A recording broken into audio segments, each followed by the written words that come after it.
Namaskar, welcome to this beautiful session where we would be actually talking about how to empower our mind to defeat emptiness and depression. नमस्कार दोस्तों, आपका स्वागत है। इस सत्र में हम कोशिश करेंगे यह जानने की कि हम अपने मन की शक्ति से अविषाद की स्थिति को कैसे प्राप्त करें। So this session we will be conducting in both English and Hindi. यह सत्र हम हिंदी और इंग्लिश दोनों में व्यक्त करेंगे। दोस्तों, आज चारों ओर कोई ना कोई हर तरीके से टूटा हुआ या दुखी है। किसी का बिजनेस ठीक से नहीं चल रहा तो किसी का हार्ट ब्रेक हुआ है।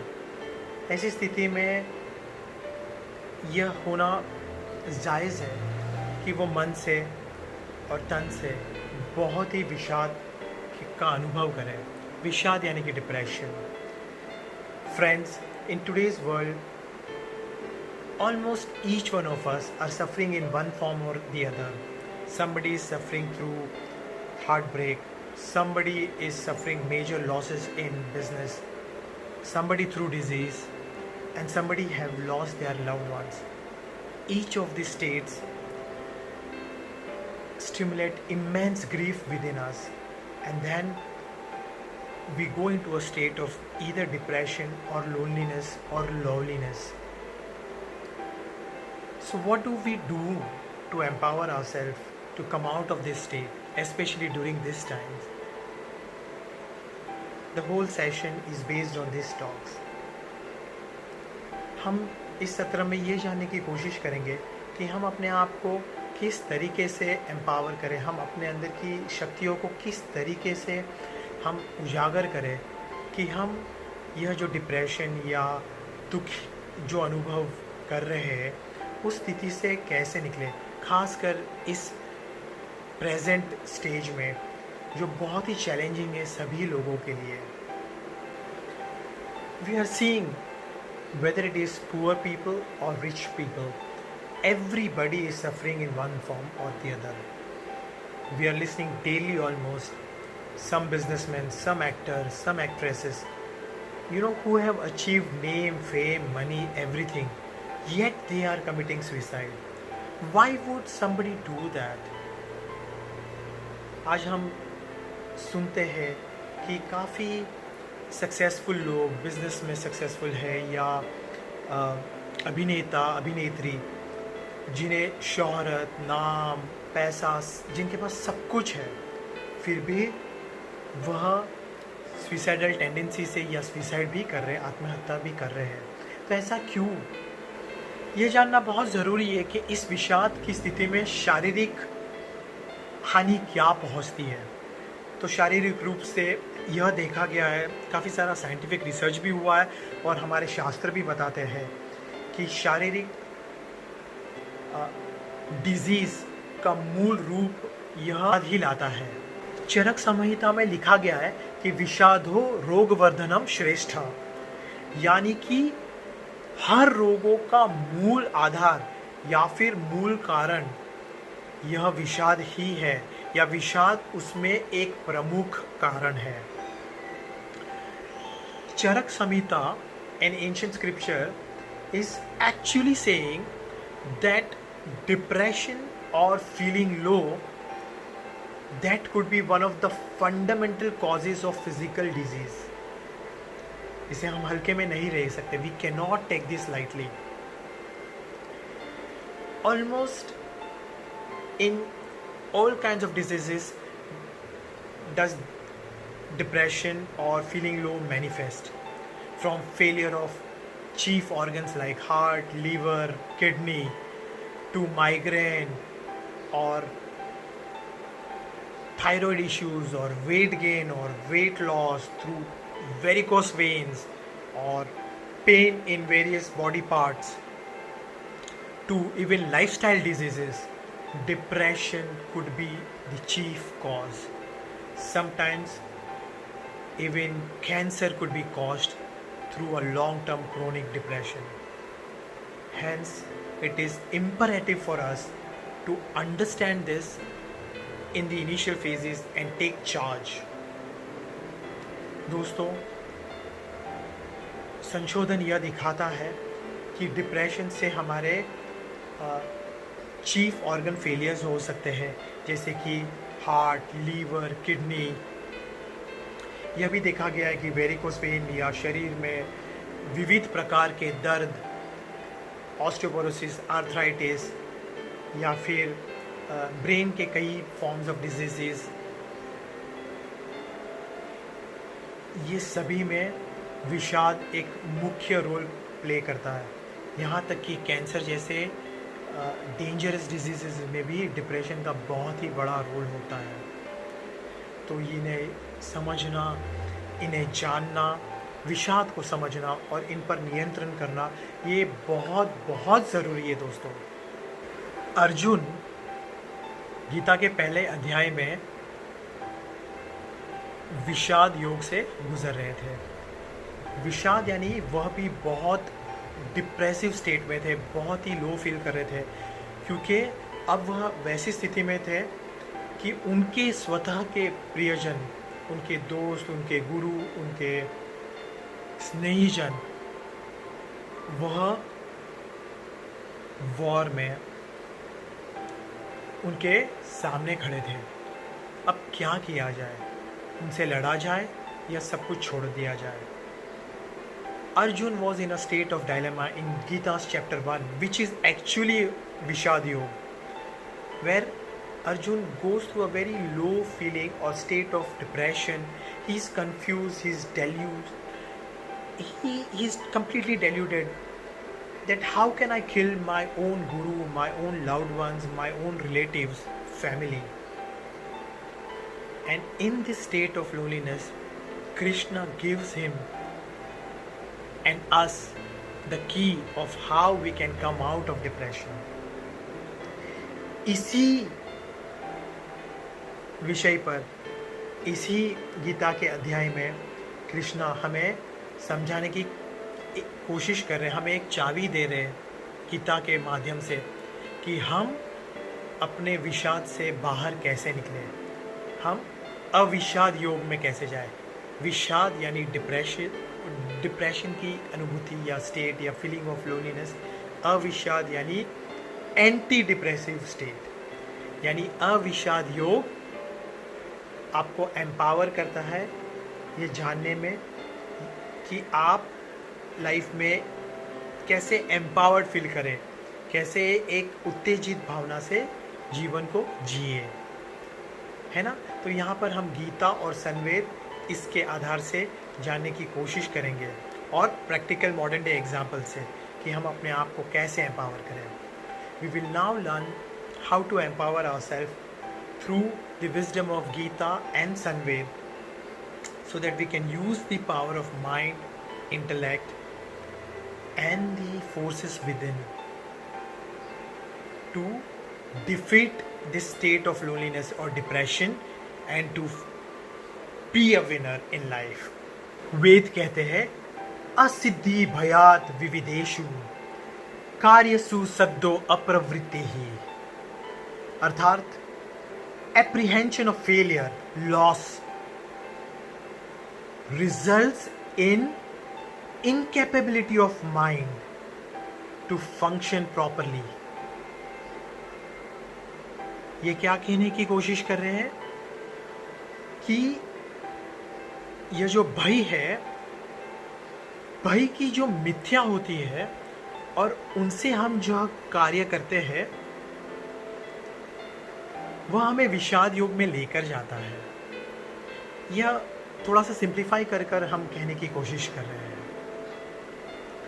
तो यहाँ पे एप्रीहेंशन या मिथ्या को थोड़ा सा जानने की कोशिश करेंगे। एप्रीहेंशन एक्चुअली मिथ्या नहीं बनता है, बट वह मिथ्या की तरफ लेकर जाता है। एप्रीहेंशन इज डायरेक्टली नॉट मिथ्या। मिथ्या means illusion, delusion. Apprehension is a direct function of mithya. So we need to understand what this mithya is. In life, we often take karmas and actions through blind foldedness. इसीलिए तो महाभारत में धृतराष्ट्र, इन्हें जानना बहुत ज़रूरी है। हम अपने महाभारत के सत्र और सेमिनार्स में हम इसे बहुत ही डिटेल में कवर अप करेंगे, पर यहाँ पे हम जानेंगे कि मिथ्या या डेल्यूजन हमें बिल्कुल डार्क स्टेजेस में या डार्क फोर्सेस पे या लाइफ में अपने डार्क एनर्जीज में लेकर जाती है। तो ये मिथ्या है क्या? तो यदि हम कोई भी कार्य कर रहे हैं अपने बुद्धि के विवेचन से, बुद्धि का उपयोग करके, तो वह कर्म शुद्ध कर्म है।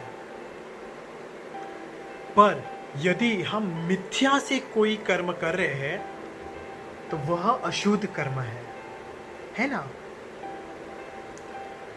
Any action that we take through our intellect, through our creativity and wisdom, those are known as pure actions. However, there are actions which we take through the filter of delusion, through illusion, and they are called as impure actions. Naturally, impure actions, because the input was not right, the output will be wrong, isn't it?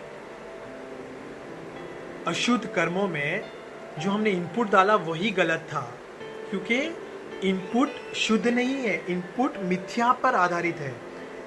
आपने सत्य घटित या सत्य का विवेचन किए बिना जो इन्फॉर्मेशन आपने गैदर की है, उस बेसिस पर आपने इनकरेक्ट इन्फॉर्मेशन के आधार पर आपने एक इनकरेक्ट कर्म किया। For example, there is a king or a prime minister. Okay, there is a prime minister.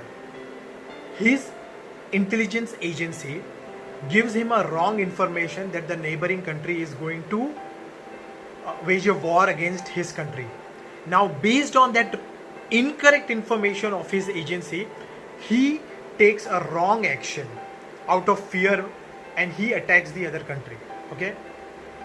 It was a wrong information. It was not a correct information given by the agent or the agency. So the whole action which was based on a wrong information becomes an act of delusion out of the illusion mithya. It will almost always be an impure action, dangerous action. काफ़ी बार हम जीवन में सोचे समझे बिना कोई कर्म करते हैं और बाद में हम बहुत दुखी हो जाते हैं, क्योंकि वह होता है मिथ्या पर आधारित। एक राजा या फिर एक प्राइम मिनिस्टर, प्रधानमंत्री, वह अपने गुप्तचर पर डिपेंडेंट है और उनके गुप्तचर ने आकर उन्हें एक गलत इन्फॉर्मेशन दे दी और वह गलत इन्फॉर्मेशन पर यह बोला गया उनको कि बाजू के देश उन पर अटैक करने वाला है। ये सही इन्फॉर्मेशन नहीं थी, ये कुछ उन्होंने गलती कर दी और वह गलती का ग्रहण की हुई इन्फॉर्मेशन पर आकर उन्होंने प्रधानमंत्री को यह सूचना दी। अब इस आधे अधूरी सूचना पर और डेल्यूजन वाली सूचना पर प्रधानमंत्री ने एक ऐसा कर्म कर दिया कि बाजू के देश पर हल्ला बोल दिया। अब यह देश, उनका देश और जो पड़ोसी मुल्क था, यह दोनों के बीच में बहुत बड़ा युद्ध हो गया। ये एक पूर्णतः मिथ्या पर आधारित युद्ध हुआ। ऐसा ही हमारे जीवन में भी होता है। देश तो बहुत बड़ी दूर की बात है या बड़ी बात है, बट हमारे जीवन में हम काफ़ी बार आधी अधूरी बात बिना सोचे समझे हम एक्शंस ले लेते हैं, तो वही होते हैं एक्शंस मिथ्या पर। इनका बहुत गहरा संबंध है विषाद पर, इसीलिए हमें इन्हें जानने की कोशिश करनी होगी कि यह मिथ्या कैसे हमारे मन को नीचे डार्कर फोर्सेस में लेके जाता है। बिकॉज नीचे की स्थिति में ही, नीचे जो डार्क एनर्जी है, वहीं पर डिप्रेशन या विषाद का जन्म होता है। So it is very important for us to understand what this mithya or illusion is, because the illusion is the force which takes us down. Dhritarashtra or mithya, it pulls us down into the dark forces, and from these dark forces or dark energy, the feeling of sadness, the feeling of grief, they propagate. So consider life ये graph है, okay? तो whenever you are feeling very euphoric, very happy, तो आप ऊपर की स्थिति में जाते हैं, ऊपर की एनर्जी में आप रिवर्बरेट हो रहे हैं, ओके? तो ऊपर की स्थिति में सारी किस प्रकार की एनर्जीज होती है?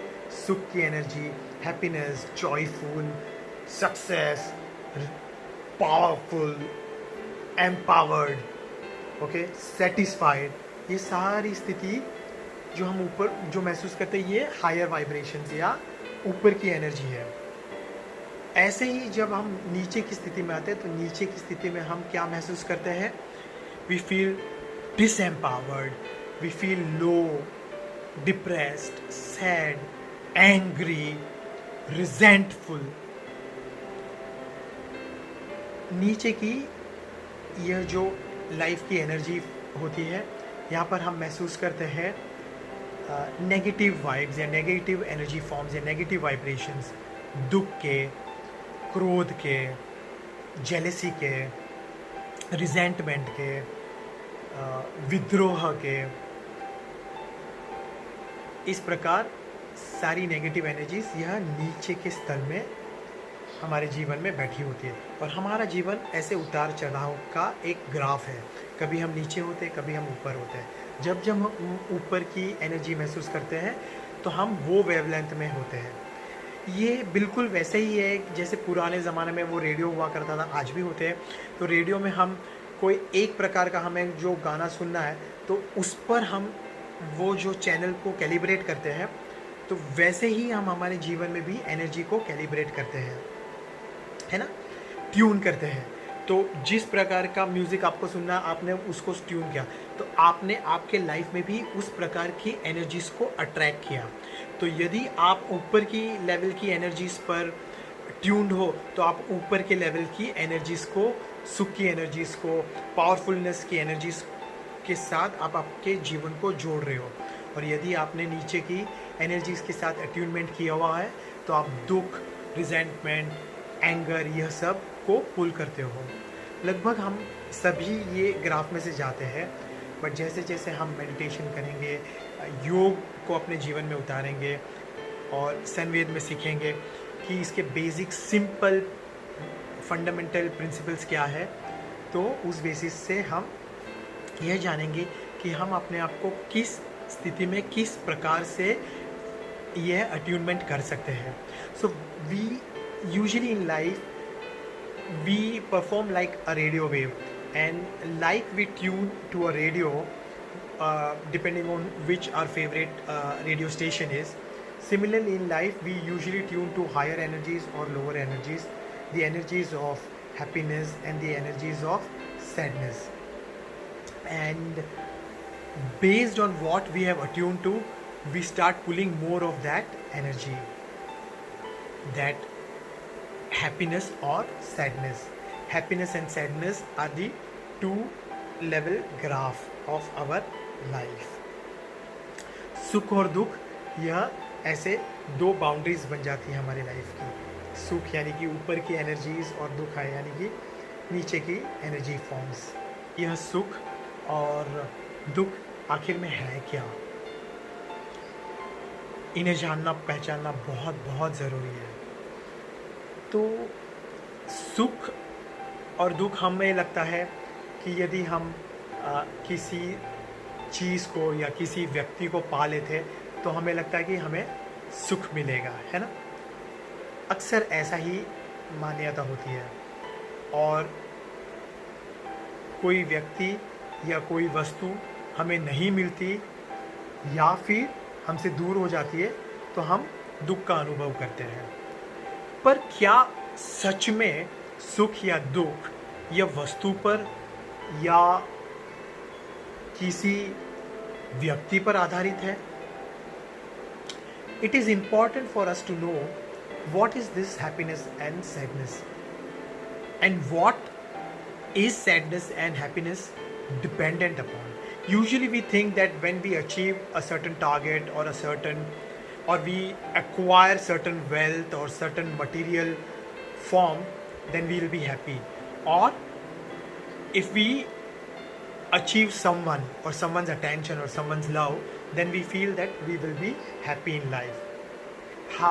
And we are in grief when that attention or that love is gone, or we go through a breakup, or um, we feel a loss of that loved one. But in reality, is happiness and sadness direct function of a person or material wealth? We mostly think so, right? Because हमें लगता है कि हमें इतना पैसा मिल जाएगा तो हम खुश हो जाएंगे. We feel that if we are, you know, certain amount, maybe some $1 million or some million rupees, when we acquire, we'll be happy. This is what most of us think, because we compare it with others. But if money or material wealth could have that power, then why are rich businessmen, why are actors and actresses who have immense wealth, immense fame, committing suicide? They have everything what a common layman are aspiring for, right? Yet they are committing suicide. So then what is it that is not that they have achieved, right? Because they have now actually gone through some kind of pain in spite of achieving all that wealth and fame. There must be something which is remaining, isn't it? यदि सुख और दुख सिर्फ इस पर आधारित होता कि किसी वस्तु पर या फेमस होने पर या बहुत सारा पैसा या धन मिल जाने पर ही आधारित होता, तो काफ़ी सारे धनवान बिजनेसमैन, काफ़ी सारे फेमस एक्टर्स एक्ट्रेसेस यह सुसाइड क्यों कमिट करते हैं? उनके पास तो सब कुछ है. तो पैसा, शोहरत है, यदि वह मिल जाने पर आपको पूर्णतः सुख मिल जाएगा, तो फिर सुसाइड करने की क्या गर्ज है? तो एक बात तो क्लियर है कि पैसा और व्यक्ति पर सुख या दुख यह डिपेंडेंट नहीं है. यह मिथ्या है, यह इल्यूजन है कि पैसा और सुख पर यदि हमें इतना पैसा मिल जाएगा तो हम सुखी हो जाएंगे, यदि इनका प्यार मिल जाएगा, यदि ये ऐसा हो जाएगा. ये सारी की सारी मिथ्या है ना? It is very clear that happiness and sadness is not dependent on a particular person or the number or dependent of wealth. Because if it was so, then why would rich people also feel unhappy, sad? They are also going through a lot of sadness of a different nature or of their own kind, but they do feel sad. So then there is some form of illusion which we have, that if we will achieve certain person or certain money or certain wealth or certain material things, we will feel happy. है ना? We first had that box form, the mobile phone. So 20 years back or 25 years back, when the mobile phones were launched, it was every person's dream. Everybody wanted, because it was considered to be such a high status symbol to have a mobile phone. After few years, almost everybody, at least the middle class, gathered access to mobile phones. But by that time, the better slender phones were launched. So now everybody aspired to have that smaller or the slender phones.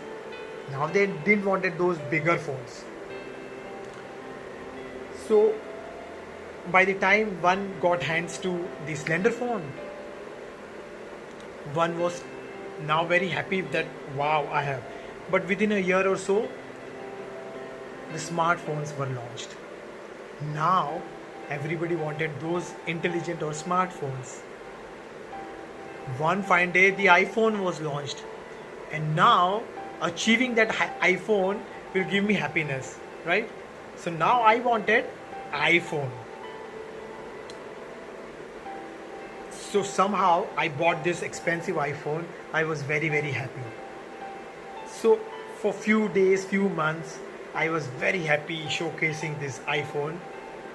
And then the iPhone 2 was launched. iPhone 3 was launched, and so on and so on. So each time another phone was launched, I was unhappy now. Why? Think. Everything is relative.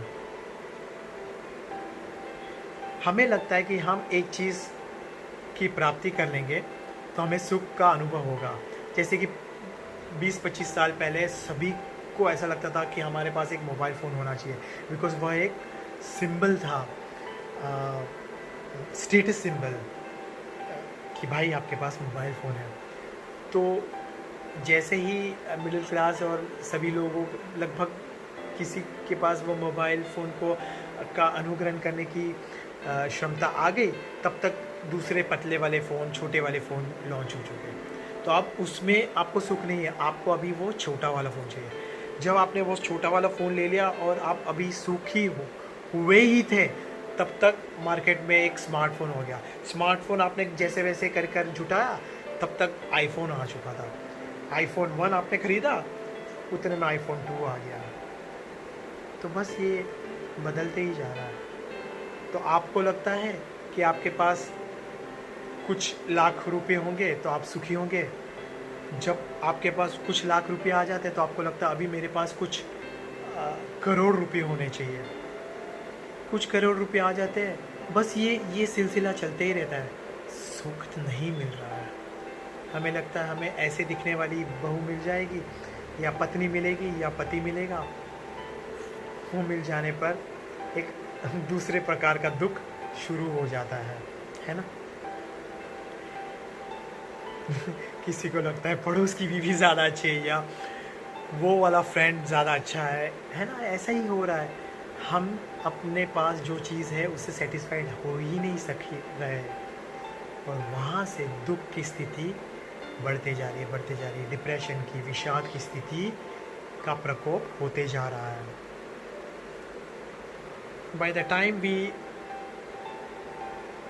have an ambition or a wish that we have an X amount of money, we will be happy. So once we achieve that X amount, now we want a few more millions of rupees. By the time we achieve that millions of rupees, we are not satisfied, we are not happy, because now we want some hundreds of millions and hundreds of crores of rupees. And this is going on and going on. Someday we are dying to get attention of a loved one whom you are infatuated to. So somehow you manage to propose her, convince her, enroll her or him, and you get married, and you are so happy. But it is very short lived, because then either your neighbor's wife or neighbor's husband, he or she is far more handsome and beautiful or successful or rich than your wife or husband. And there's this vicious cycle going on and on. We are never satisfied with what we have. This is the root cause. Look at the number of divorces and separation that is happening these days. Because we are not satisfied with this, we want this. Once we achieve another one, the another one is our BF or GF. After few days we go on to the same rut, we want another one.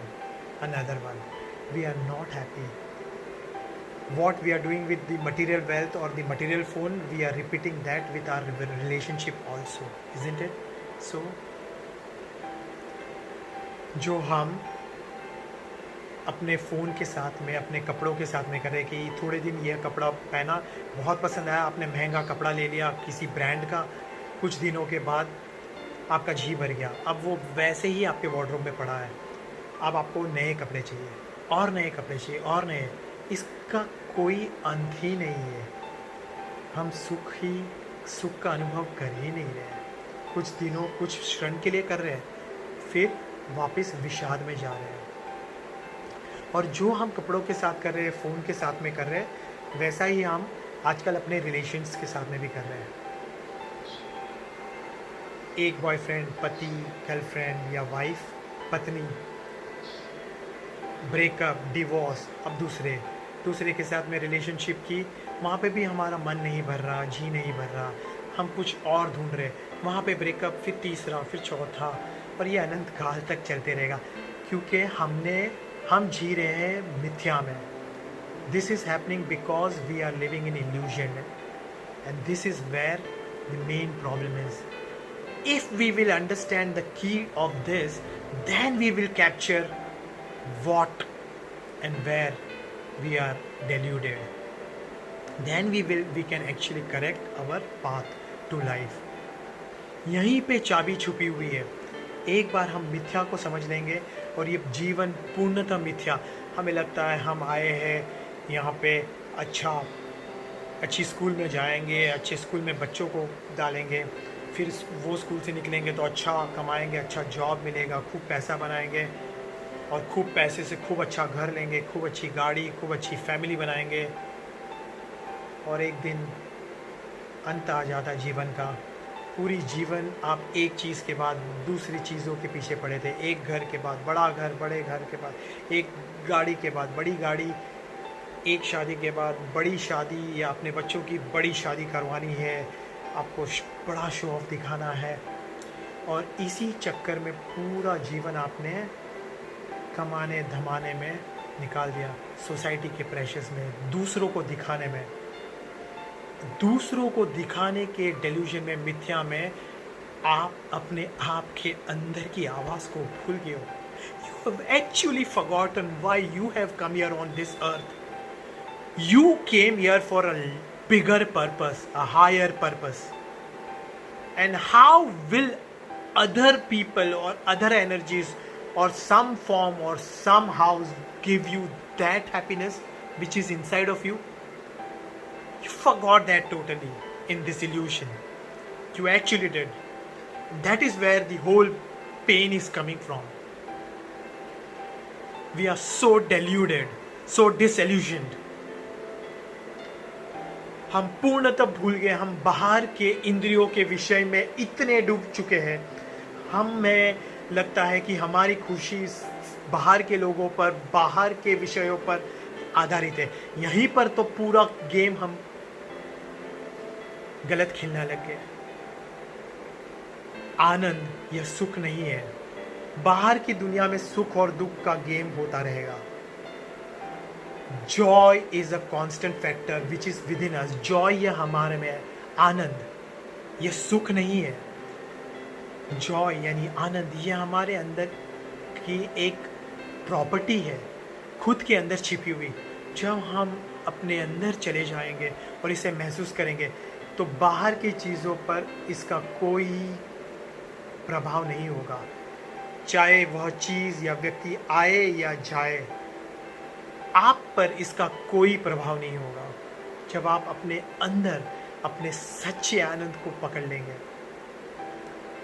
तो यही journey को तो योग कहते हैं, इसी को तो अनुभव करना है, इसी तक तो पहुंचना है कि ये सच्चा आनंद क्या है, ये सच्चा स्वरूप क्या है जो आपके अंदर है, जो दूसरों व्यक्ति पर या दूसरी चीज़ों पर डिपेंडेंट नहीं है। क्योंकि जब जब आप दूसरे व्यक्ति पे या दूसरी चीज़ों पर डिपेंडेंट रहोगे तब आप दुख का अनुभव करोगे, तब आप डिप्रेशन में या विषाद में जाओगे।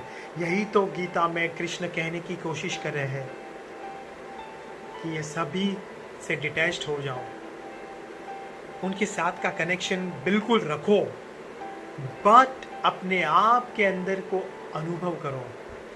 और जब अपने आप के अंदर को, अपने आप को आप पहचान लोगे, फिर आप दूसरों के साथ मौजूद तो हो, उसके साथ सुख और दुख का यह गेम में तो हो। आप you are becoming a participant to this level of happiness and unhappiness game with others.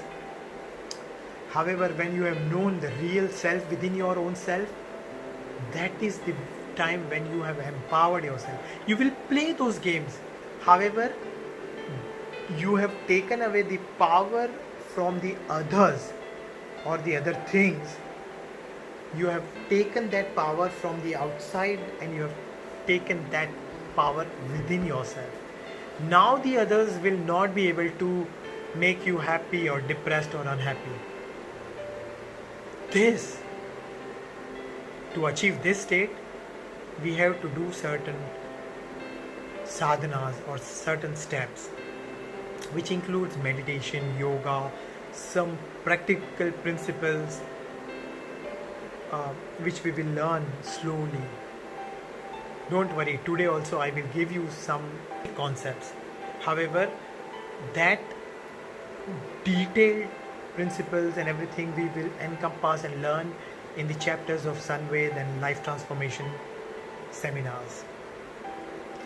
तो यही चाबी को हमको जानना है कि किस प्रकार की साधना की जाए जिससे हम यह जो विषयों में, इंद्रियों के विषयों में, यानी कि बाहर हमने अपने रिमोट कंट्रोल को दे कर रखा है, उसे हम वापस लेकर आए और अपने पास अपना सुख अपना दुख हम अपने भीतर से अनुभव करेंगे, है ना। मेरे एक क्लाइंट, उसकी एक स्टोरी देना चाहता हूँ यहाँ पर, ओके। और ये स्टोरी से थोड़ा हम जान पाएंगे कि बाहर के चीज़ों पर एक्चुअली हमारा दुख या सुख यह डिपेंडेंट नहीं है, ओके। ये बहुत अच्छे एक बिजनेसमैन है और अनफॉर्चुनेटली कुछ सालों पहले उनके वाइफ का एक बहुत ही एक्सपेंसिव डायमंड नेकलेस ये गुम हो चुका था, ओके। बट अभी ध्यान देना, देखने की बात देखिए, ओके। क्या हुआ कि कुछ 2-3 साल पहले उनके वाइफ का यह हार, एक शादी में वह गए थे कहीं पे राजस्थान में और वह गुम हो चुका था, पर उन्हें उनका एहसास नहीं हुआ था तभी, ओके।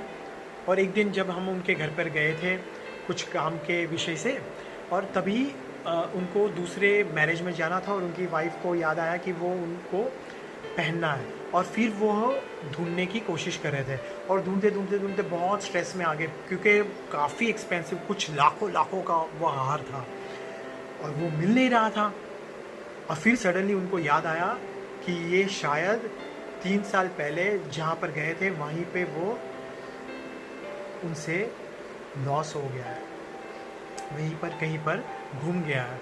तो 3 साल तक उनको दुख नहीं हुआ, पर आज अभी उन्हें पता चला कि यह 3 साल पहले गुम हो चुका है कुछ 30-35 लाख का हार।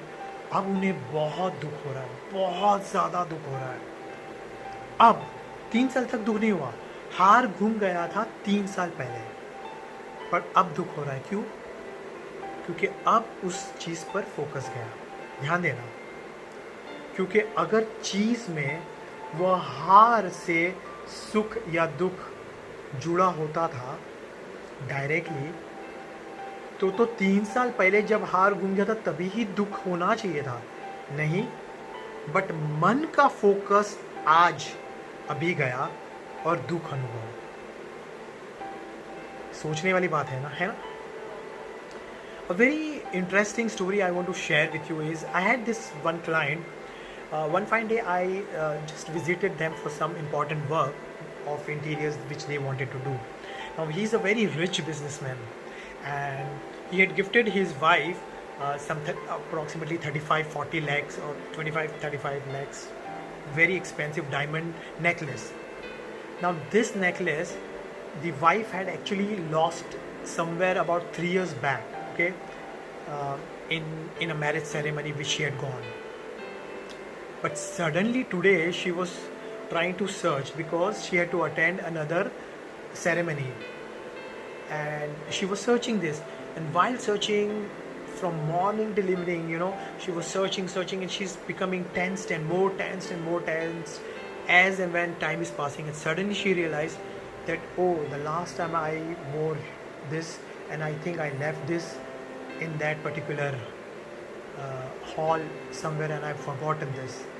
she suddenly realized 3 years back, okay, she had lost this necklace. In these 3 years, she wasn't unhappy because of this necklace. Had this necklace been of that power that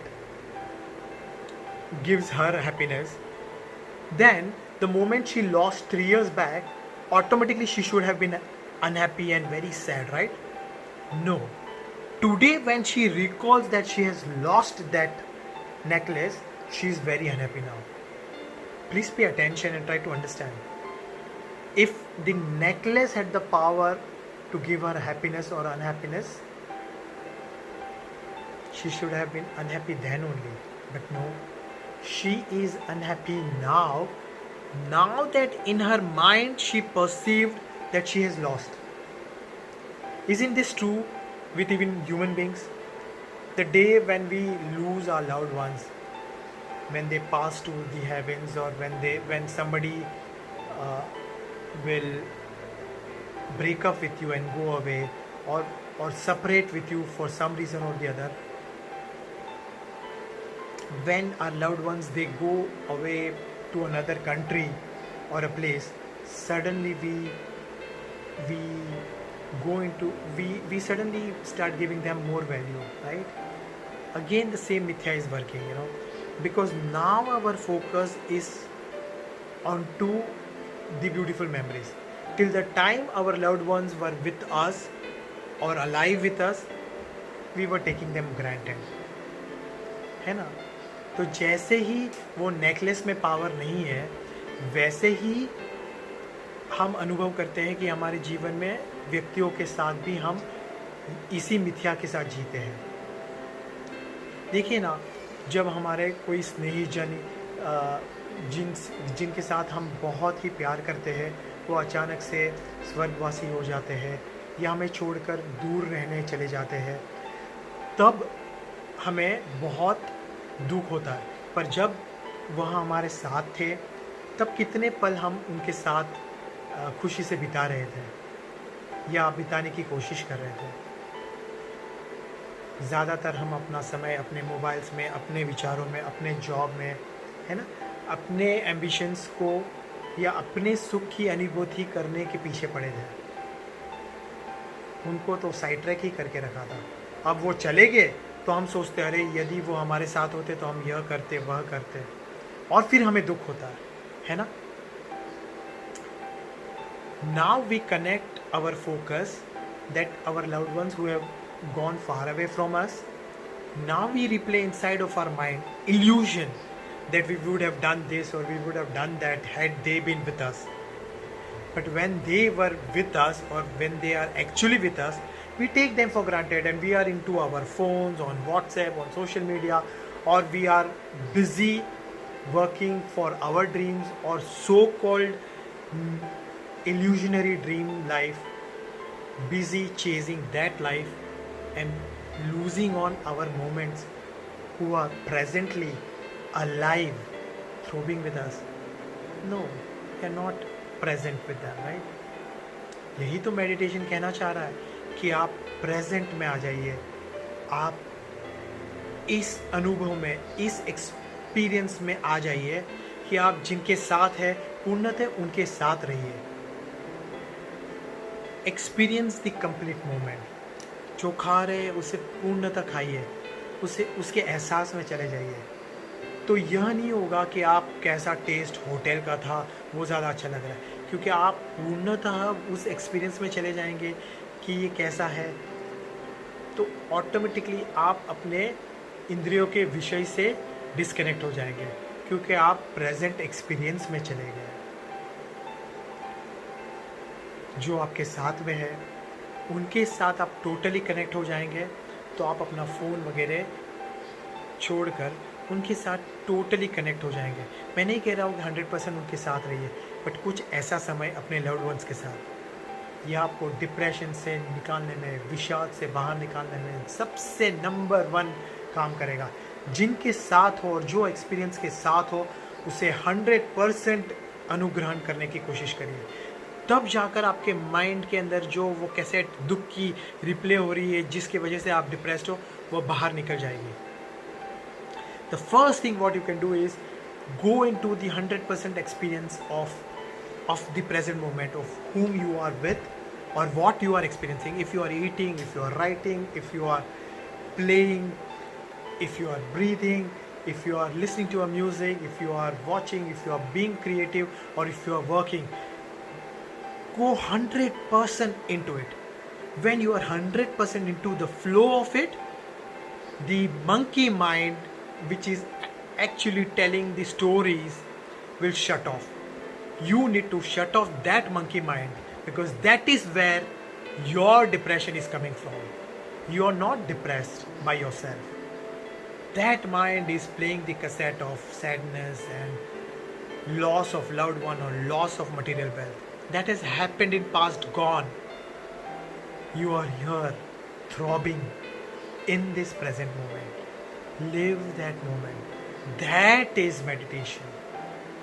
The first step of meditation. Live that. Experience that. Right? इस present moment को अनुभव करिए पूर्णतः. वहीं पर चाबी छुपी है.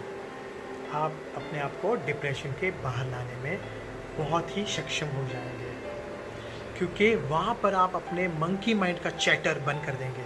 वो जो आवाज़ आती है जो कहता है नहीं भाई बहुत दुखी हूँ, बहुत बड़ा लॉस हुआ है, या मेरे प्रियजन चल बसे या चले गए या ब्रेकअप हो गया है, वो हमारे साथ होती या होता, वह सब स्टोरीज़ है. उन सब स्टोरी से डिस्कनेक्ट होकर यह प्रेजेंट मोमेंट में आ जाइए.